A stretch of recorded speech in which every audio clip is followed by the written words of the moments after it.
আমি এই মুহূর্তে যে ইলেকশন করতে যাচ্ছি সেটা হচ্ছে আমার এলাকার যেই অসম্পূর্ণ কাজগুলি ছিল।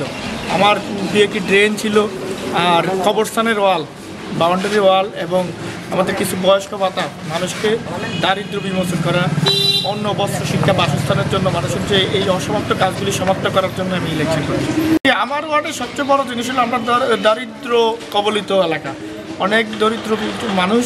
সেই কারণে এই মানুষগুলিকে আমরা দারিদ্র সীমার নিচে বসবাস যারা করছে তাদেরকে উঠে আনা, এই আওতামুক্ত করা। আর অবকাঠামোগত কী কী সমস্যা? অবকাঠামো হচ্ছে আমাদের সর্বোচ্চ বাটপাড়া একটা মাস্টার প্ল্যানে আমাদের এই ড্রেনটা আছে, বাটপাড়া একটা ড্রেন করব আমরা, তাহলে পরে আর যে রাস্তাগুলি আছে এটি টেন্ডার হওয়া আছে, শুধু কাজ ধরার বাকি আছে। বাটপাড়া একটা ড্রেন আর বিষ্ণুপুরে যে কাঠেরপুর পর্যন্ত গেছে এই ড্রেনটা মিলে আমাদের সমস্ত কাজ করা শেষ হবে। আমি যেটুকু বলছি, যুব সমাজরা আসলে মাদকাসক্ত হয়ে ধ্বংস হয়ে যাচ্ছে। যুব সমাজকে মাদকাসক্ত থেকে দূরে রাখতে হলে খেলাধুলার প্রয়োজন। সে কারণে আমাদের খেলার মাঠ নাই, একটা মাঠের ব্যবস্থা আমি অবশ্যই করবো ইনশাল্লাহ। এইবার নির্বাচিত হলে আগামী 3 মাসের মধ্যে একটি মাঠের ব্যবস্থা করব, যেহেতু যুব সমাজের হচ্ছে দেশের আসলে মূল শক্তি, চালিকা শক্তি।